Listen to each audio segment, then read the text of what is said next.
No, not that I've heard. No. So, yeah, so they're out there. Look, everybody appreciates a truth teller in the long run. Almost everybody, right? I mean, just be that person up front. There's nothing more efficient than honesty. Nothing more efficient than openness, and nothing more powerful than vulnerability. There is nothing more powerful than vulnerability.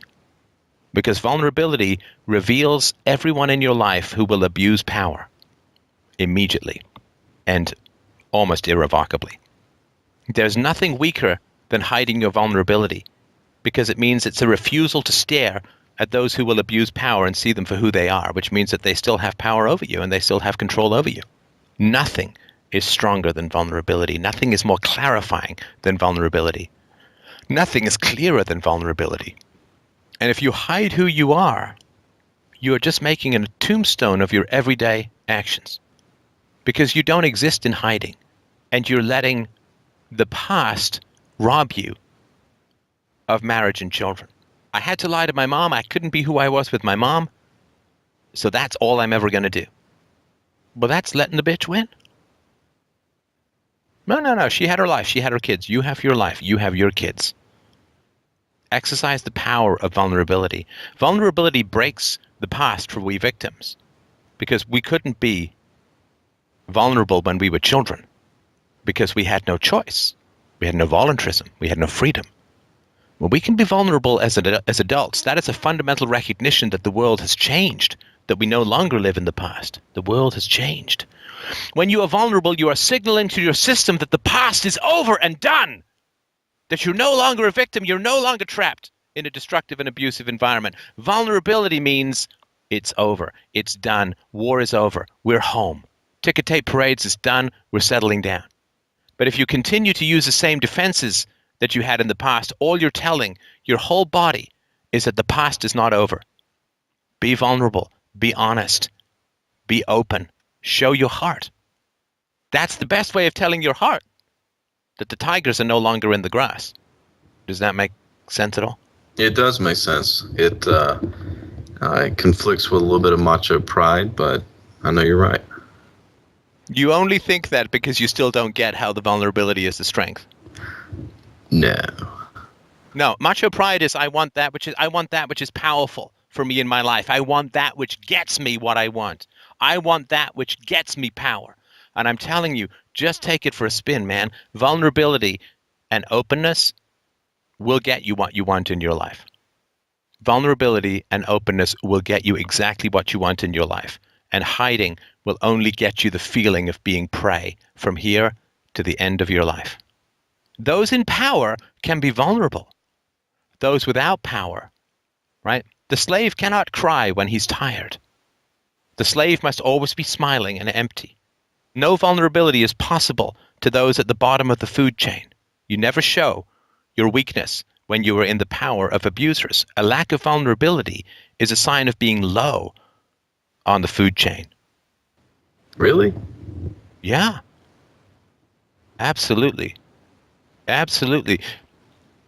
Have you ever had a waiter sit down and complain about her shift when you're at a restaurant?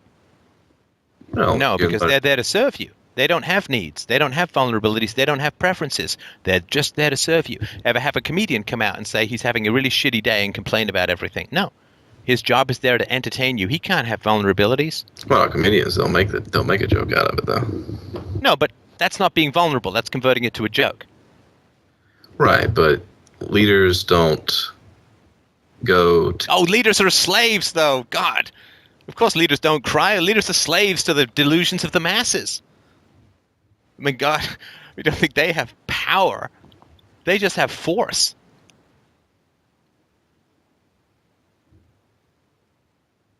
But real power. So, leaders can't show weakness because that would be negative to the people who watch them. They would experience it because they're supposed to be parents and they're supposed to be gods and all that kind of stuff, right? I didn't mean leaders in the sense of, state leaders or, people in, artificial position of authority. I come from a, corporate background where, I was a manager and I had to lead by example. I didn't see it as a bad thing. Everyone was there by choice, obviously, and I didn't. Oh no, but look, I mean, if you're a manager, being vulnerable is very powerful. Right? Here's the situation of the company. I really need this to succeed. Here's where, if you have vulnerability. And that's where Steph's battery died, unfortunately. But hey, what we did do is we picked up the conversation on a following show, and we're going to splice it all together for the sake of the YouTube audience. It's like the separation never occurred. Isn't that amazing? The wonders of technology. Enjoy the rest of the show, everybody.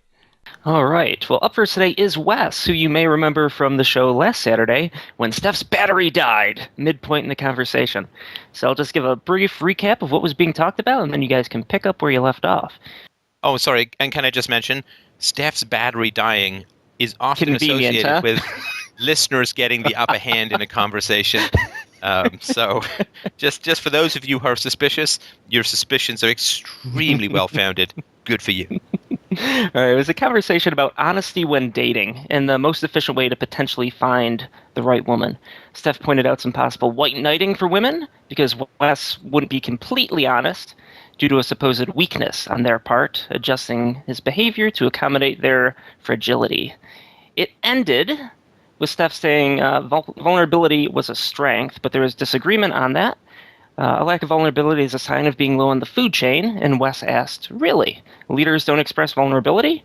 And then Steph's batteries died as we were talking about leaders being total slaves. Uh-oh. Oh, again. Actually, it's not the tablet. It's just my personal batteries that need to be. I'm actually solar powered, and it is October in Canada, so I'm afraid I'm going to go pretty much into hibernation.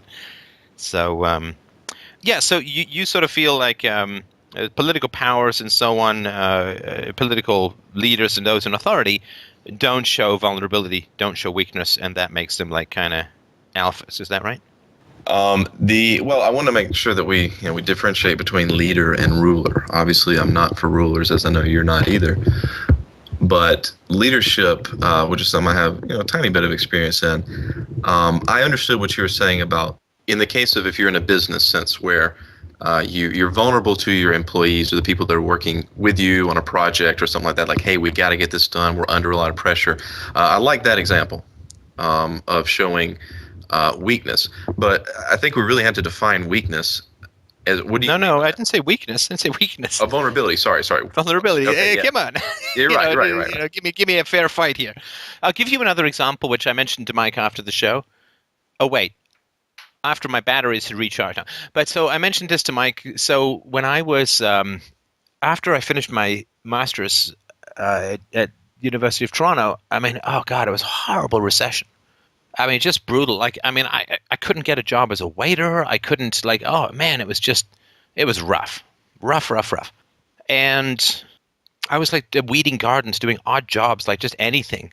And, as is the case, even though my rent was like $270 a month for a room in a house with 4 gay guys and a lesbian, which was a fantastic place to live, by the way, I ran out of money. And that's, normally there's something you can do, It's like that song, we're out of the money. It's like sometimes this tide comes in, tide goes out, but I just hit the wall. No money. No, like, oh, the check's coming in, or no, like, even friends, I tapped out, right? Because, I mean, a lot of people in my age were going through tough times in those days. And so I had met this woman named Marnie who was working for a temp agency, like a placement agency. And I called her up and I said, Marnie, oh man, I got to tell you, I need a job. Like, I need a job so badly, it's ridiculous. And, I got so much, I've been programming since I was 11. I know word processing. I'm a wicked typist. I know spreadsheets. Like, I really, really need a job. I want it to be with computers. I don't care. Like, I'll move computers. I'll dust computers. I'll stack computers. I'll take computers on and off of a van. Just anything near computers. But I'm absolutely desperate. I'm throwing myself completely at your mercy. I'm backed into a corner. I am totally desperate for work. If there's anything you could do, I would be eternally in your debt. And so she got me my first professional gig as a programmer, COBOL programmer in a trading company. And I was that's pretty close. I mean, as far as I can remember, that's what I said. And it really, when you show vulnerability, people will often want to help you. And of course, you'll also reveal the sadists and cruel people. Like, like every time I put out a donation request, right? There is a clusterfrack of cosmic a-holes who say, "Stop begging for money," just begging. They're trying to frame it like, "Oh, please, sir, can I have some more?" A la Oliver Twist and so on. I mean, they're just complete tools, right? Who are just trying to frame it in a particular way that, asking for reciprocal generosity after I've put out thousands of highly educated, highly researched podcasts with tons and tons of experts and footnotes and all this kind of stuff, asking for donations is not begging. It's saying, be reasonable and pay for the value that you consume. Be responsible. This is a show about ethics. Do the right thing. Be ethical. Pay for what you consume. Be an adult. Be responsible. I'm not your parent. You don't get stuff for free in this world. So if you're not paying, I'm paying. And if you're not paying, other people have to pay. So stop being a free rider. Be an adult and donate to the shows that you consume, if that's their donation model. Right? So, and then people, he's begging, right? So people will try to, if you show vulnerability, and it is a vulnerable situation to say, listen, we need money, we got to grow, we got to eat, we got to, right? And people will try to reframe that as weakness. And that's wonderful. That is one of the major, major benefits of vulnerability is, it's like the talcum powder over the invisible outline of the sadists around you. Be vulnerable and see who reacts with compassion and see who reacts with cruelty. It's amazingly powerful. I got you. Well, if I may, can I bring this back to the topic of MGTOW? Sure. I'll parlay it back. So my aversion is to being vulnerable and putting yourself in a position of vulnerability to the state, and by using the state as an extension of their will, women, in the case of marriage, divorce, child custody, things such as that. So what do you think about putting yourself into that kind of vulnerable situation? Well, I mean, it's not advisable unless you really trust the person. Right. When I was, 17 years old. Yeah, I was 17 years old. I went skydiving, and somebody packed my parachute for me. Because you could save $10 by packing your own parachute. I wasn't particularly rich at the time, but it seemed like a pretty sound investment to me to pay for somebody experienced. So, I put my life in that person's hands and jumped out of a plane. And so it is, I think what I love about the MGTOW movement is the degree to which they are alerting men as to the dangers of dick in a blender. And I think that's fantastic. Men need to have the sperm scared back into them, because we're just photocopy, eggs, right? As we were talking about last time.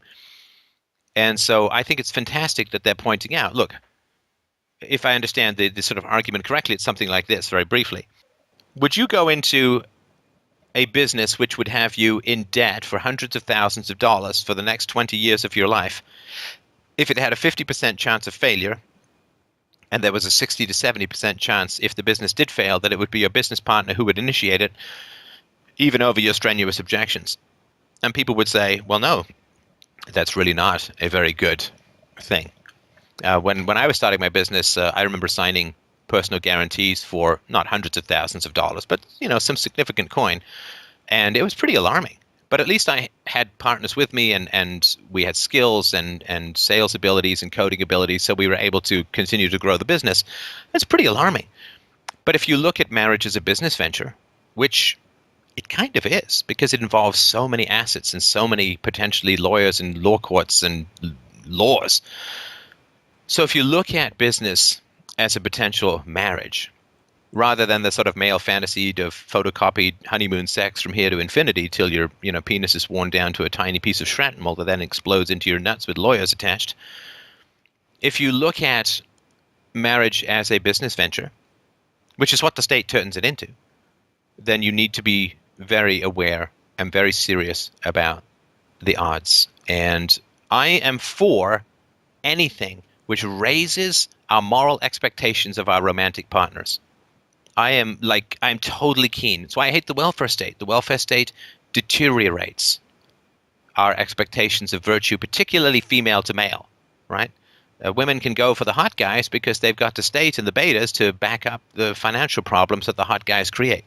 So they can indulge in crappy, petty, stupid lusts because they've got the state to back them up on whatever is going down. And I dislike Medicare and Medicaid and all that kind of stuff. I mean, for the reasons that they're violations of the non-aggression principle, but also because they reduce the need for moral action within society. They reduce the rewards for being a good person. I'm sure you know, or maybe you don't, but I think there's a lot. So last 2 years ago, I got a lump. Last year, I finally had to flee to the United States, and it cost me some money. I had to fly out, to stay in a hotel, pay for surgery and the anesthesia, and so on. And people covered my bills. People covered my bills. They covered my bills because they really like what I'm doing. They have great affection for me. They have great affection for the show. They wanted to continue. That's partly their reason. And also they just cared that I was sick and cared that it was going to cost money. And they helped me out. And more than helped me out. I mean, they covered the bills. And that was a wonderfully generous thing. What the hell do I need a welfare state for? I'm loved. I'm cared for. What the hell would I need that stuff for? Young people are very socialist because, sorry, it's tangent time. Young people are generally socialist because it takes a long time to build up the kind of reciprocity that gives you security in the face of life's vicissitudes. Right? So if you have risks in life, in other words, if you're alive, you have risks in life, then you can either cover those risks by getting insurance, or you can rely on your friends and family. And when people say we need a welfare state, what they're really saying is, I don't trust my friends and family to take care of me. Maybe you hang with a shallow crowd. Maybe your family are jerks. Maybe, your friends are just into, partying and looking cool and all that kind of stuff. And then if you get sick, they'll be like, oh, total bummer, man. Oh, I mean, massive amounts of sympathies and stuff, but that's this rave going on, and totally, man, this coffin thing you got going on, this pale thing, this I don't know what the hell is coming out of your arm thing, that is it's down in my high, it's harsh in my buzz. We're gonna go to the rave, but listen, man, best of luck with whatever's got going on in your veins or whatever. Best of luck with that, but it's really bringing me down. The little poodle in my purse is crying little tears of artificial sadness, so we're out of here. And so if you've got friends like that, you kind of need a welfare state. My welfare state is the kindness of strangers. I provide value as people see it, and I genuinely believe it's about the best value on the planet. So people take care of me. So, I give out generosity, and generosity comes back from a tragically small proportion of listeners, but it's enough to get by. And so if you don't have a welfare state, then you actually have to care for your friends. You have to put the social time in to bring people soup when they're sick and take care of their kids, and so you've got that reciprocal social net going on. With the welfare state, you could be an asshole to anyone and everyone. You could be uncaring, thoughtless, shallow, needy, narcissistic, greedy, you name it. And then if the welfare state goes out tomorrow, right? If the welfare state ends tomorrow, mean people, selfish people, empty people, they're kind of going to have to learn to be nice. And, and it's a bummer. It's a drag sometimes, taking care of other people and then hoping they're going to take care of you when the time comes.